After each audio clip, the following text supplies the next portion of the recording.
Hello students, good morning, जय हिंद। मैं विजय sir और जीविका के बेसिक क्लासेस में आपका एक बार फिर से स्वागत है। हेलो स्टूडेंट्स, आज आपके लिए है क्लास 12 चैप्टर नंबर फर्स्ट का पार्ट 1 सॉलिड स्टेट यानी ठोस अवस्था। लेकिन आप जो पढ़ने जा रहे हैं ये इंग्लिश मीडियम का है और हिंदी मीडियम के वीडियो ऑलरेडी आपको अपलोड किए जा चुके हैं, ठीक है ना। तो हम चलते हैं चैप्टर फर्स्ट सॉलिड स्टेट के बारे में। क्या होते हैं सॉलिड स्टेट यानी ठोस अवस्था, ठीक है ना। तो हम हेडिंग डाल सकते हैं सॉलिड की।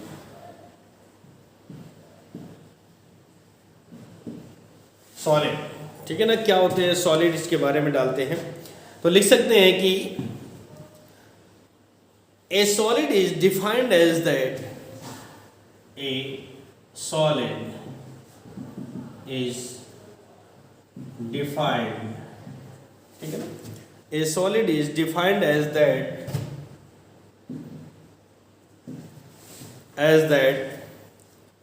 Form of metal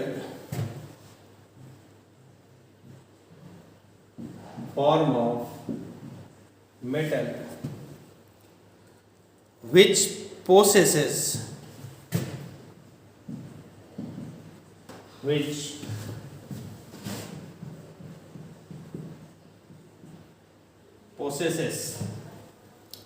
rigidity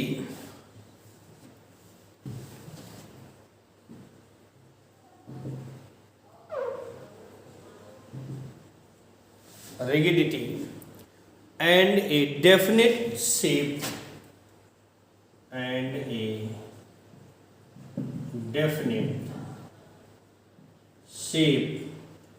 and volume. Definite shape and volume. Solid is classified, ठीक है ना। क्या कहा इन्होंने कि a solid is defined as that form of metal which possesses rigidity and a definite shape and volume। मतलब solid जो होते हैं को हम इस प्रकार परिभाषित कर सकते हैं, डिफाइन कर सकते हैं कि मेटल जैसे कि सॉलिड ठोस होते हैं, ठीक है ना, ठोस के रूप में होते हैं। जैसे कि मेटल होती है विच पोसेसेस रिगिडिटी यानी दृढ़ता होती है, मजबूती होती है, कठोर होते हैं, and A definite shape and volume.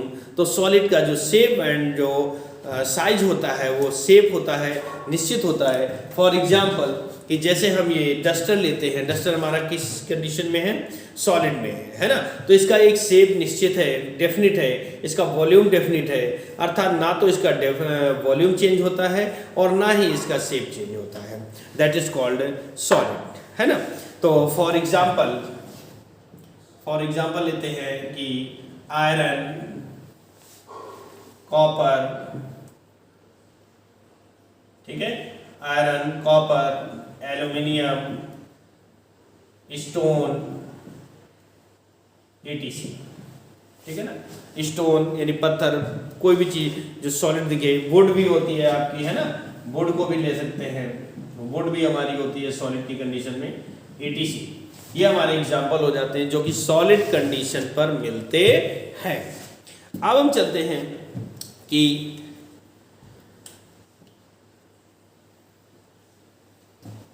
solid is classified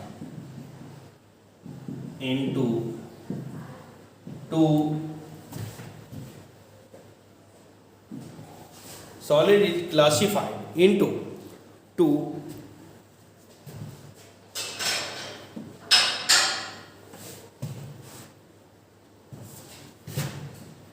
categories, ठीक है ना।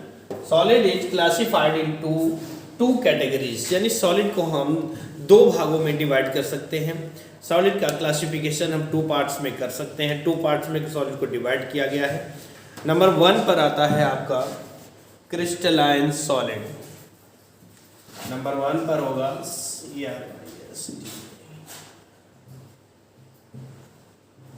क्रिस्टलाइन सॉलिड्स, ठीक है ना। क्रिस्टलाइन सॉलिड्स के बारे में चलते हैं। तो in a solid crystalline in a solid crystalline in a solid crystalline, the structural units, the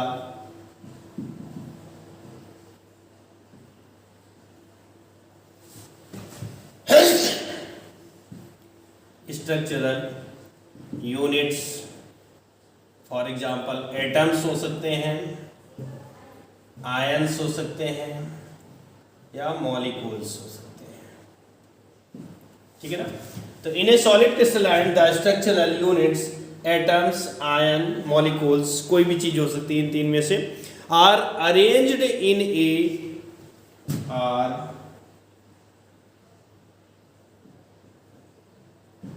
arranged in a definite pattern,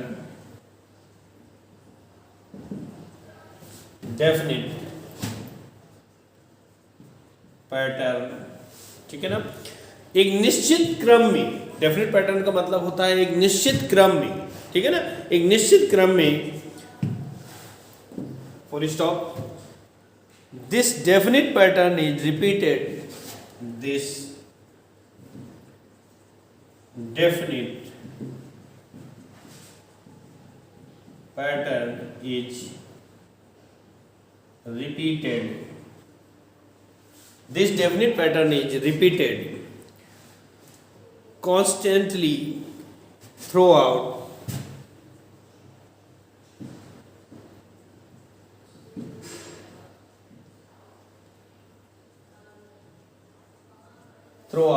constantly throughout the solid.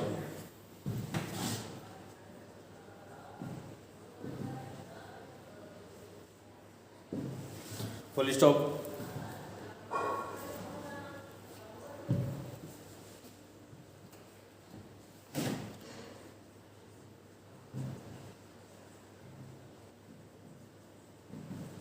Crystalline solid possesses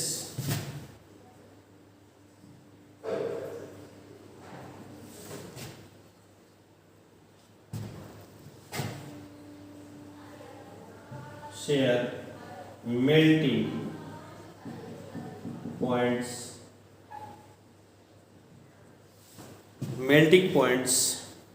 and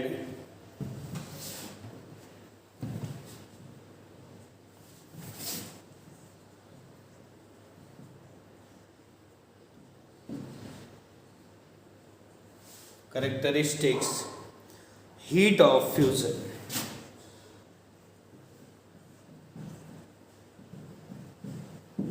heat of fusion, ठीक है। देखिए क्या कह रहा है कि in a solid crystalline the structural units, यानी जो क्रिस्टलाइन सॉलिड्स होते हैं उनकी जो स्ट्रक्चरल यूनिट्स होती हैं, स्ट्रक्चरल इकाइयाँ होती हैं, उनमें से एटम्स हो सकते हैं, आयंस हो सकते हैं, मॉलिक्यूल्स हो सकते हैं, तो इनमें से और arranged in A definite pattern, एक निश्चित पैटर्न में डेफिनिट होते हैं, निश्चित पैटर्न में डिस्ट्रीब्यूटेड होते हैं, ठीक है ना। फॉर एग्जाम्पल कि आप जैसे कि एग्ज़ाम देने जाते हैं तो एग्ज़ाम में आपको roll according to roll number बैठाया जाता है ना, और अगर उस निश्चित क्रम में आप एक बैठते हैं तो ये जो हमारा स्ट्रक्चर बनकर तैयार हुआ ये हो जाता है डेफिनेट पैटर्न, है ना। और अगर उस रोल नंबर में आप इधर के उधर बैठ जाएं, ठीक है ना, अपनी सीट को चेंज कर दें, अपने मित्र के पास बैठ जाएं, आपके सर ड्यूटी जो कर रहे हो आपके पर्चे को और आपको सीट अरेंज करवा दें, तो वो हमारे पैटर्न में क्या हुई, थोड़ी सी गड़बड़ी हो गई, तो that is not called crystalline solid. जिसमें डेफिनेट पैटर्न होगा that is called crystalline solids, ठीक है। आगे लिखा हुआ है कि this definite pattern is repeated constantly throughout the solid. ये pattern continue repeat to repeat होता रहता है, यानी बारंबार बार बार रिपीट टू रिपीट होते रहते हैं, जिससे कि क्रिस्टलाइन सॉलिड का स्ट्रक्चर तैयार होता है। Crystalline solid processes share melting points and characteristics heat of fusion, ठीक है ना। फॉर एग्जांपल देते हैं कि फॉर एग्जांपल में NaCl है, KCl है, NaCl है, KCl है, Na2SO4 है, Na2SO4 है, Na2CO3 है, ATC, ये सब आपके क्या आते हैं, क्रिस्टलाइन सॉलिड्स होते हैं, ठीक है ना। क्रिस्टलाइन सॉलिड्स होते हैं, इनका स्ट्रक्चर दिखाते हैं, ठीक है, तो ये मैं ऊपर वाला पार्ट आपके लिए साफ कर रहा हूँ और इसके बाद में मैं आपको इसका स्ट्रक्चर बनाऊंगा। यानी ये स्ट्रक्चर किस तरीके से होते हैं कि फॉर एग्जांपल मान लीजिए NaCl का स्ट्रक्चर देना है, ठीक है ना। तो Na पे पॉजिटिव चार्ज होता है, दूसरे पे Cl निगेटिव चार्ज होता है, फिर पॉजिटिव यानी कि पॉजिटिव से मतलब यहाँ पर सोडियम होगा, ठीक है ना, और निगेटिव से मतलब यहाँ पर क्लोरीन होगा। यहाँ पर माइनस, फिर प्लस, फिर माइनस, फिर plus, plus minus, plus minus, minus plus, minus plus. ये एक आप देख रहे हैं ये स्ट्रक्चर जो बना है एक डेफिनेट पैटर्न पर बना हुआ है कि प्लस से यानी पॉजिटिव चार्ज से निगेटिव चार्ज अरेंज है और निगेटिव से पॉजिटिव चार्ज अरेंज है, पॉजिटिव से निगेटिव, निगेटिव से पॉजिटिव, पॉजिटिव से निगेटिव, इस क्रम में, इसी सीरियल में ये सब अरेंज है, एक निश्चित है, डेफिनेट पैटर्न है, that is called crystalline solids. आया समझ में? अब चलते हैं हम दूसरे टाइप्स में, ठीक है ना। तो ये तो था क्रिस्टलाइन सॉलिड्स के बारे में। अब हम चलते हैं थोड़ा सा साफ करते हैं। इसका दूसरा टाइप होगा एमॉर्फस। नंबर 2 पर होगा amorphous, AMORPHOUS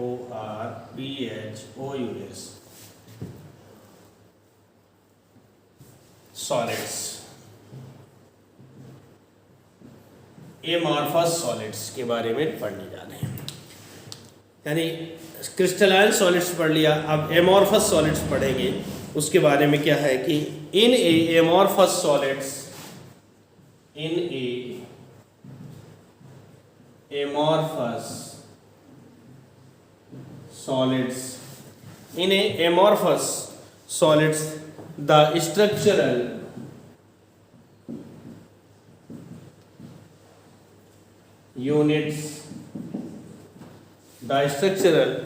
units for atoms,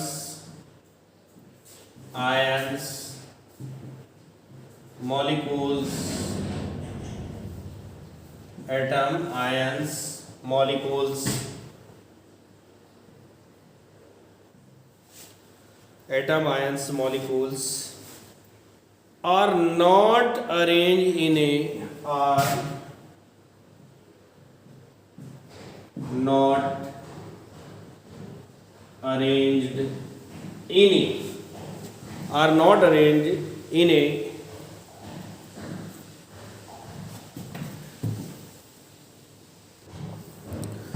तो amorphous solids, in a amorphous solid the structural units, atoms, ions, molecules are not arranged in a definite pattern, ठीक है ना। यानी ये जो होते हैं इसकी जो स्ट्रक्चरल यूनिट्स होती हैं वो are not arranged in definite pattern, एक निश्चित डेफिनिट पैटर्न पर अरेंज नहीं होते हैं, इधर से उधर, उधर से उधर, यानी कोई भी स्ट्रक्चर की कंडीशन पर वो हो सकते हैं, इनका कोई डेफिनेट पैटर्न नहीं होता है। Therefore this type of solids, therefore this type of, यानी इस प्रकार के solids do not possess definite geometrical forms, तो इनकी जो geometrical forms होती है वो डेफिनेट नहीं होती है, अर्थात इनका शेप बदल सकता है, इनका वॉल्यूम चेंज हो सकता है, that is called amorphous solids. For example देखते हैं,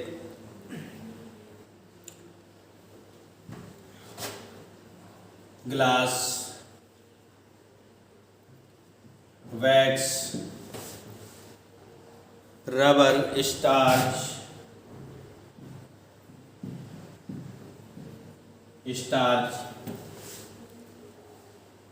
प्लास्टिक, ETC,